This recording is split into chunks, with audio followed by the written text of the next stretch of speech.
আজকে সকালে দেখলাম ভোট গুনতে গুনতে ভোট গণনা করতে গিয়ে একটা পুলিশ অফিসার তিনি মারা গেছে। ভোট গুনতে গুনতে মানুষ মরে যাচ্ছে, এদের ভোট গণনা শেষ হচ্ছে না। 11,000 ভোট নিতে গিয়ে যদি আপনাদের এত ত্রুটি বিচ্যুতি হয় আর ভোট গুনতে 2 দিন লাগে, তাহলে জাতীয় নির্বাচন আপনারা কেমনে করবেন? ওই ভোট গুনতে তো আপনাদের 2 বছর লাগবে। ডাকসু নির্বাচন প্রমাণ করেছে ইসলামপন্থীরা যদি একতাবদ্ধ হতে পারে, আগামীতে ইসলামপন্থীরাই বিজয়ী হবে ইনশাআল্লাহ। আগামীর বাংলাদেশ হবে ইসলামের বাংলাদেশ। ইসলামকে এই জমিন থেকে কেউ হারাতে পারবে? রাসূলের আদর্শ যেখানে আছেন সেখানে আল্লাহ তাআলা রহমত রয়েছেন। এই জন্য রাসূলের আদর্শের উপরে যারা যারা থাকবে তাদের উপরে রহমত নাজিল করবে কে? আল্লাহ। দ্বীনের পথে চলতে গিয়ে, ইসলামের পথে চলতে গিয়ে, কোরআনের পথে চলতে গিয়ে, ইসলামী আন্দোলন করতে গিয়ে সাময়িকভাবে আমরা বিপদ বালা মুসিবতের মধ্যে পড়তে পারি, কিন্তু যখন বিপদ বালা মুসিবত শেষ হয়ে যাবে, আল্লাহর সাহায্য আসবে, তখন ইমানদার মুসলমানদের কে বিজয় দান করবে? আজকে তামাম বাংলাদেশের দিকে লক্ষ্য করে দেখেন, ইসলামপন্থীদের বিজয়ের গণজোয়ার চলতেছে। প্রাচ্যের অক্সফোর্ড খ্যাত ঢাকা বিশ্ববিদ্যালয় ডাকসু নির্বাচনে ইসলামী ছাত্র শিবিরের প্যানেল বিজয় লাভ করেছে। আবার গতকালকে জাহাঙ্গীরনগর বিশ্ববিদ্যালয় ডাকসু নির্বাচন হয়েছে, সেই জায়গার ভেতরেও বিপুল ভোটে ইসলামী ছাত্র শিবির বিজয় লাভ করেছে। চিৎকার করে বলেন আলহামদুলিল্লাহ। ইমানদার মুসলমানদের কে বিজয় দান করে? আরেকটু জোরে বলেন। আল্লাহর কোরআন বলেন, ইজা জা নাসরুল্লাহ, আল্লাহর পক্ষ থেকে যখন বিজয় আর সাহায্য আসবে তখন তোমরা কি করবা? ফাসাব্বিহ বিহামদি রাব্বিকা ওয়াস্তাগফির, তখন তোমরা আল্লাহর কাছে তওবা করো, ইস্তেগফার করো, সিজদা করো। ইসলামী ছাত্র শিবিরকে ধন্যবাদ দেই। বিজয় লাভ করার পরে তারা আতশবাজি করে নাই, মিছিল করে নাই, গান বাজনা নাচানাচি করে নাই, বরং তারা আল্লাহকে সিজদা দেওয়ার জন্য মাটিতে লুটিয়ে পড়েছে। চিৎকার করে বলেন আল্লাহু আকবার। এটা ইসলামের শিক্ষা, রাসূলের শিক্ষা। বিজয় লাভ করলে বাড়াবাড়ি নয়, মাটিতে লুটিয়ে পড়তে হবে, সিজদা করতে হবে। ইসলামের শিক্ষা তারা দেখিয়ে দিলেন। একে অপরকে জড়িয়ে ধরেছেন। সাদিক কায়েম এস এম ফরহাদ, কেন্দ্রীয় সভাপতি জাহিদুল ইসলাম ভাই একে অপরকে জড়িয়ে ধরে কেঁদেছেন। বিজয় লাভ পাওয়ার পরে আল্লাহর শুকরিয়া আদায় করেছেন। জাহাঙ্গীরনগর বিশ্ববিদ্যালয় ডাকসুতে ইসলামী ছাত্র শিবির বিজয়ের পথে বিপুল ভোটে তারা বিজয় লাভ করেছেন।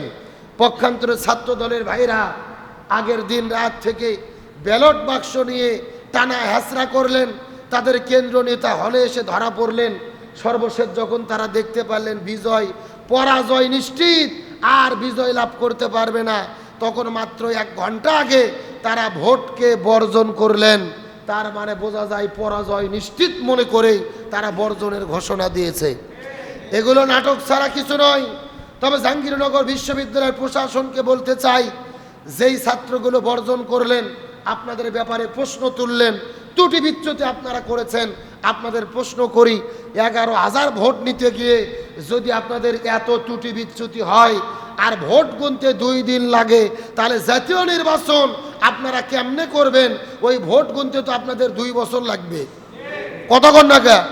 একটা করে আসনে 3 লাখ করে ভোট। সারা বাংলাদেশে 300 আসন যদি ভোট হয়, 16 কোটি লোক যদি হলো ভোটার, 11,000 ভোট গুনতে যদি 2 দিন লাগে, তা 18,000 ভোট গুনতে তো কমপক্ষে 2 বছর লাগবে। কি আপনারা তামাশা শুরু করেছেন? এই সমস্ত নাটক বন্ধ করেন। জাতির মনে প্রশ্নবিদ্ধ হয় এমন কোনো কাজ আপনারা করবেন না। আজকে সকালে দেখলাম ভোট গুনতে গুনতে ভোট গণনা করতে গিয়ে একটা পুলিশ অফিসার তিনি মারা গেছে। ভোট গুনতে গুনতে মানুষ মরে যাচ্ছে, এদের ভোট গণনা শেষ হচ্ছে না। তবে একটা কথা পরিষ্কার করে বলতে চাই, এই যে ডাকসুতে ছাত্র শিবিরের বিজয়, ডাকসুতে বিজয়, অনেকে বলতেছে এর দ্বারা কিসের ইঙ্গিত পাওয়া যায়? আগামী জাতীয় নির্বাচনে এর কোনো প্রভাব পড়বে কিনা? কিছু কিছু সুশীল বুদ্ধিজীবীরা বলতেছে যে না, এগুলো ভার্সিটির ভোট, জাতীয় ভোটে আর কোনো প্রভাব পড়বে না। কারণ ভার্সিটিতে শিক্ষিত পারসন, তারা সোশ্যাল মিডিয়া ঘাটাঘাটি করে, সব কিছু বোঝে। গ্রামের সাধারণ লোক তো আর এত কিছু বোঝে না। এই সমস্ত বুদ্ধিজীবীদের বলতে চাই, 20 বছর আগের হিস্টোরি ভুলে যান, এখন জাতি কিন্তু সচেতন। যেই দিন ঢাকাতে নির্বাচন হলো, রাত 10টার দিকে আমি সাত মাথায় চা খাইতে গেছি, একটা বুড়ো চাচা রিক্সা চালায়, আমাকে ডাকতে বলতেছে, হুজুর ঢাকায় ভোটের খবর কি? তার মানে বোঝা গেল এখন আর জাতি আগের মতো পাগল নাই। ঢাকাতে কি ঘটনা ঘটে ওটা রিক্সা চালকও খবর রাখে, ওটা কৃষকও খবর রাখে, চার দোকানেও গল্প হয়। তার মানে মোর পরিবর্তন হয়েছে। ডাকসু নির্বাচন প্রমাণ করেছে ইসলামপন্থীরা যদি একতাবদ্ধ হতে পারে, আগামীতে ইসলামপন্থীরাই বিজয়ী হবে ইনশাল্লাহ। ইসলামপন্থীদের বিজয় কেউ ঠেকাতে পারবে? আমি মনে করি এই বিজয় হলো ইসলামপন্থীদের বিজয়ের সূচনা। আর আগামীতে বিজয় লাভ করে কোরআন যখন পার্লামেন্টে কায়েম হবে, এটা হলো আমাদের জন্য চূড়ান্ত বিজয়। ঢাকা বিশ্ববিদ্যালয় ডাকসু এরা যুগে যুগে জাতিকে ক্রান্তি লগ্নে পথের দিশা দিয়েছে। এইবারও পথের দিশা দিয়ে তারা প্রমাণ করে দিল আগামীতে কাদের কাছে এই দেশ নিরাপদ, তারা মেসেজ দিয়ে দিলেন। কোরআনের পাকে আল্লামা সাইদি বলেছিলেন, এমন একটা সময় আসবে 56,000 বর্গমাইলের বাংলাদেশ, এমন কোনো জায়গা থাকবে না যেখানে ইসলামী আদর্শ শিবির নিয়ে যাবে না। তার মানে বোঝা যায় যেই জায়গায় অত্যাচার নির্যাতন সহ্য করেছে ওই জায়গার ভেতরে ইসলামপন্থীদের কে বিজয় দিয়েছেন? আমরা পরিষ্কার করে বলি, আমরা যতই চেষ্টা করি, আল্লাহ যদি আমাদের বিজয় না দেয় কখনো বিজয় পাওয়া সম্ভব হবে। অথচ মির্জা আব্বাস সাহেব বলতেছে, আমার মাথা খেলতেছে না, এত ভোট শিবির কোথা থেকে পেল? এরা ছাত্রলীগের সঙ্গে আতাত করে ছাত্রলীগের ভোট নিয়ে, আওয়ামী লীগের ভোট নিয়ে তারা বিজয় লাভ করেছে। মাথা মোটা বুদ্ধিজীবীদের কি বলবেন, কি তাদের থিওরি? সাদিক কাইম পাইছে 14,000 ভোট, আবিদ পাইছে 5,000, তার মানে 9,000 কম বাড়া। তাহলে ওর কথার দ্বারা তো বোঝা যায় যে 9,000 হলো আওয়ামী লীগের ভোট। কথা কোন না? তা আওয়ামী লীগ যদি 9,000 ভোট থাকে আওয়ামী লীগের, তাহলে তো আওয়ামী লীগই ভিপি হওয়া দরকার, ছাত্রলীগের পক্ষ থেকে ভিপি হওয়া দরকার। এমন বক্তব্য দিয়েন না যেই বক্তব্য স্বৈরাচারদের পক্ষে যায়। অথচ ওরা আঘাত করছে, তার প্রমাণ জগন্নাথ হল, সেখানে 1200 ভোট পাইছে আবিদ, আর শিবিরের ক্যান্ডিডেট সাদিক কায়েম পাইছে মাত্র 10টা ভোট। তার মানে বোঝা যায় ভারতপন্থী হল, হিন্দুদের বসবাস জগন্নাথ হল, ওখানে আঘাত হয়েছে, এটাই বোঝা যায়। সুতরাং আমি বলতে চাই, কেন পরাজয় হলো, শিবির কেন জিতলো, এটা গবেষণা না করে ছাত্র আপনাদের কাছ থেকে কেন মুখ ফিরে নিল, এটা নিয়ে আপনাদের গবেষণা করা দরকার। আমি গবেষণা করে দেখেছি, তাদের কাছ থেকে মুখ ফিরে নেওয়ার প্রথম নম্বর কারণ হলো স্বৈরাচার হাসিনা জামাত শিবিরকে রাজাকার বলতো, আর রাজাকার বলেই দেশ ছাড়তে বাধ্য হয়েছে। আমরা চেয়েছিলাম স্বাধীনতার পরবর্তী সময়ে রাজাকারের টেকার থাকবে না, অথচ এরাও ওই দিল্লি ভারতের নেগেটিভ গ্রহণ করে ওই রাজাকারের ডায়লগ দেওয়া শুরু করলো। রাজাকার 71 পাকিস্তানি বলে বলা শুরু করলেন যে তুমিও জানো আমিও জানি সাদিক কায়েম পাকিস্তানি। ছাত্ররা এটা ভালো দৃষ্টিতে নেয় নাই, সাদিক কায়েমের পক্ষে রায় দিয়ে প্রত্যাখ্যান করেছে যে 71 ওই ভারতের নেগেটিভ আর ওই দিল্লির নেগেটিভ জনগণ প্রত্যাখ্যান করেছে। রাজাকার খেলা জনগণ আর দেখতে চায় না। তোমরা তোমাদের রাজনীতি করো, আমরা আমাদেরটা করি, জনগণ যাদের সমর্থন দেবে তারা দেশ চালাবে, কিন্তু ভারতের পক্ষে অবস্থান নিলে এটা জাতি কখনো মানবে। আমরা দেখেছি ঢাকা বিশ্ববিদ্যালয় শহীদ আব্দুল মালিক ভাইকে পাথর দিয়ে পিটে পিটে হত্যা করেছে। আমাদের প্রিয় ভাই আবরারকে সারা রাত ধরে পিটায়া মাটিতে ফেলে দিয়ে পাথর দিয়ে নিক্ষেপ করে একটা ফোঁটা পানি খেতে চেয়েছিল, পানি না দিয়ে মুখের মধ্যে প্রসব নিক্ষেপ করেছে। এত জুলুম যাদের ওপরে করেছে জনগণ তাদের পক্ষে রায় দিয়েছে। তার পরবর্তী কারণ হলো এই যে 1 বছর পার হয়ে গেছে, শিবির ছাত্রদের পানি খাওয়ার ব্যবস্থা করেছে, তাদের পক্ষে কাজ করেছে, ভালো কাজ করেছে। আমরা যখন চাঁদাবাজি আর দখলবাজিতে ব্যস্ত হয়ে গেছি, ছাত্র জনতা চিন্তা করেছে এদের দ্বারা দেশ নিরাপদ নয়, বরং যারা ছাত্রদের পক্ষে কাজ করে এদের কাছে দেশ নিরাপদ। যারা 24কে মন করেছে, শহীদদের পাশে দাঁড়িয়েছে, আহতদের সেবা করেছে, এমনকি জুলাই কালচারাল ফেস তৈরি করে 24-এর স্পিড ধারণ করেছে, ছাত্র জনতা চিন্তা করেছে এদের দ্বারা 24 রক্ষা হবে। সুতরাং আমি মনে করি দোষারোপের রাজনীতি বাদ দিয়ে কি ভালো কাজ করলে মানুষ আমাদের গ্রহণ করবে সেটা আমাদের করা দরকার। সুতরাং ইসলামপন্থীরা যদি একতাবদ্ধ হয়, আমার মনে বলে আগামীর বাংলাদেশ হবে কোরআনের বাংলাদেশ, আগামীর বাংলাদেশ হবে ইসলামের বাংলাদেশ। ইসলামকে এই জমিন থেকে কেউ হারাতে পারবে?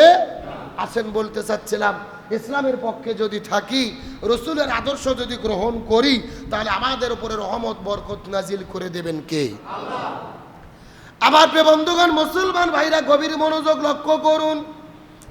আল্লাহ তাআলা নবীকে কেমন করে রহমত স্বরূপ প্রেরণ করেছেন, আর নবীজির উপরে আল্লাহ তাআলা কি ধরনের রহমত নাজিল করেছেন।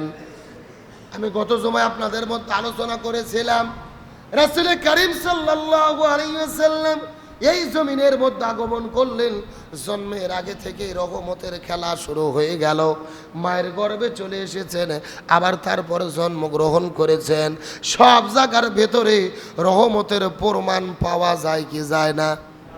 আমি গত জমা আপনাদের মধ্যে আলোচনা করেছিলাম, আমার নবীজি জমিনের মধ্যে আগমন করলেন, এই জমিনের মধ্যে রহমতের খেলা শুরু হয়ে গেল।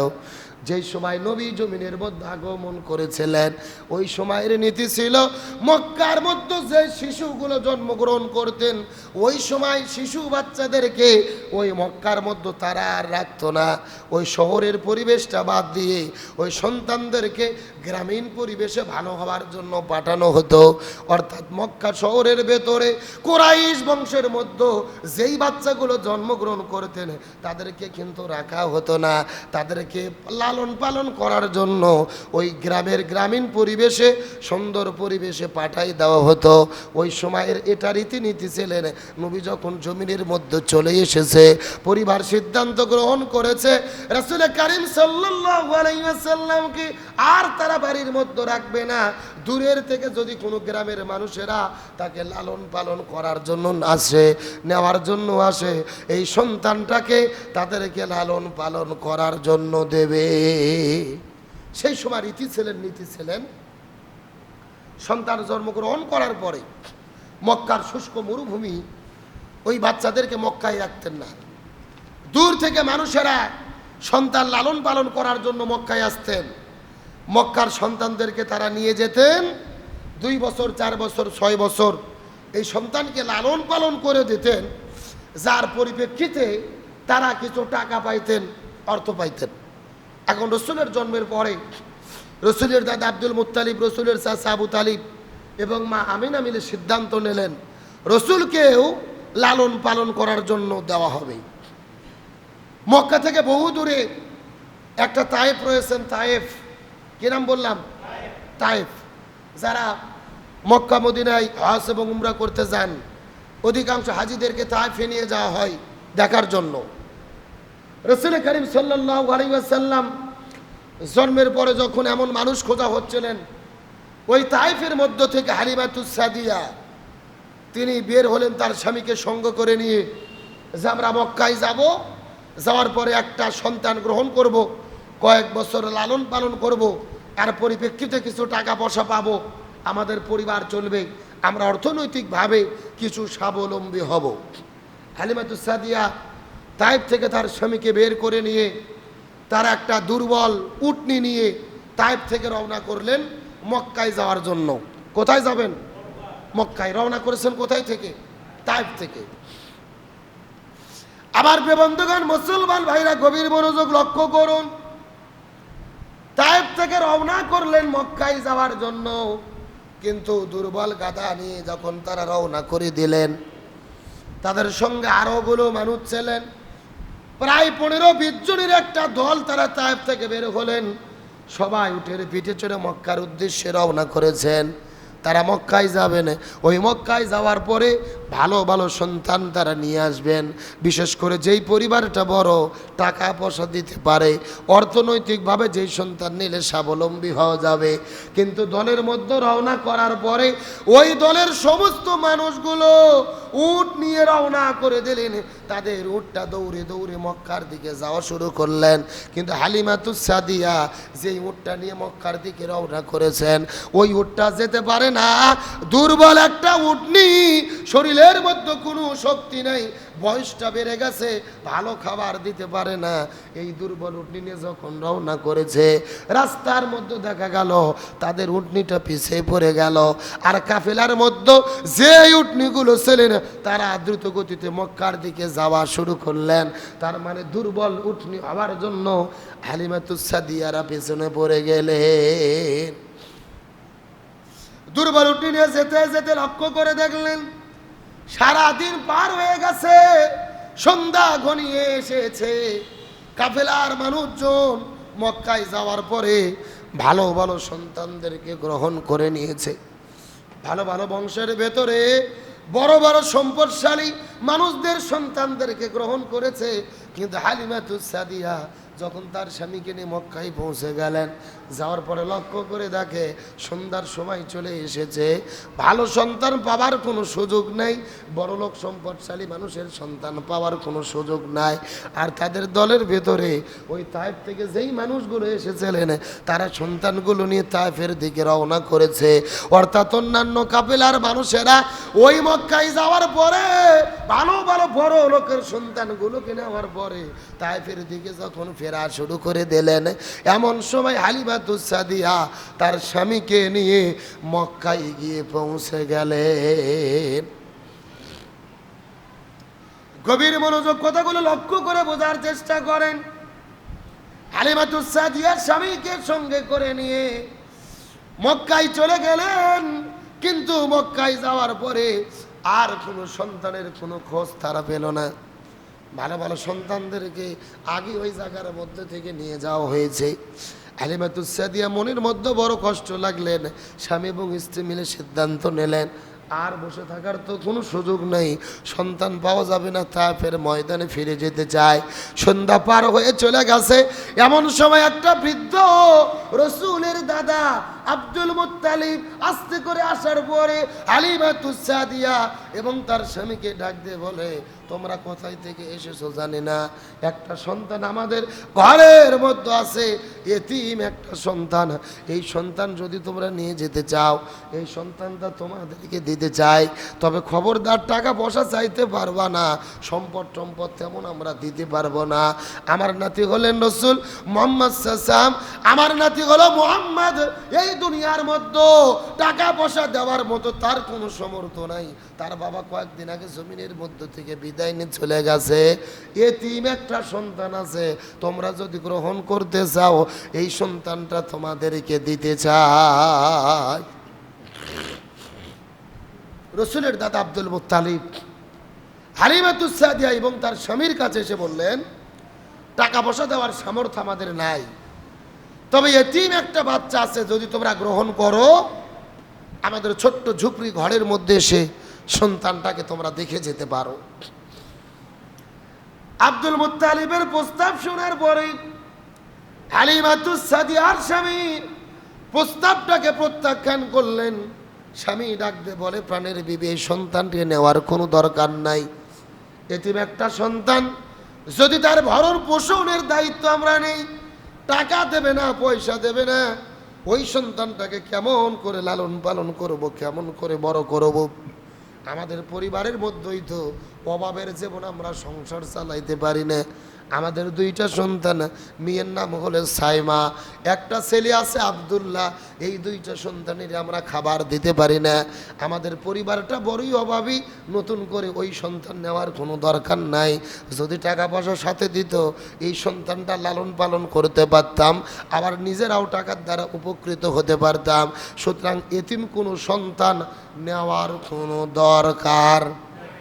হালিমাতুস সাদিয়া স্বামীর কথা শোনার পরে বলেন, এ প্রাণের স্বামী, যেহেতু এসে গেছি, খালি হাতে ফিরে যাওয়া বিষয়টা বড় ভালো হবে না। এলাকার মানুষেরা সমালোচনা করবে। সন্তান নেওয়ার জন্য এসেছিলাম, খালি হাতে আবার কেমনে ফিরে চলে গেলাম। সন্তান নেব কি নেব না এই সিদ্ধান্ত পরে হবে। একটা বার সেই সন্তানটাকে দেখার জন্য ঘরের মধ্যে ঢুকতে চাই। এই কথা বলার পরে হালিমাতুস সাদিয়া আস্তে করে নবীজির ঘরের মধ্যে যখন ঢুকেছে, নবীজির ঝুপড়ি ঘরের মধ্যে ঢোকার সঙ্গে সঙ্গে আস্তে করে ঘরের মধ্যে ঢোকার পরে যখন নবীজির চেহারা চেহারাটা দেখেছে। হালিমাতুস সাদিয়া বর্ণনা করে বলেন, আমি যখন প্রথম ঘরের মধ্যে ঢুকে শিশু সন্তান মুহাম্মাদের চেহারাটা দেখেছিলাম, আমার মনে হচ্ছিল এটা দুনিয়ার কোনো সন্তান নয়, যেন আসমানের চাঁদ আমার কাছে এসে ধরা দিয়েছে। চিৎকার করে বলেন না সুবহানাল্লাহ।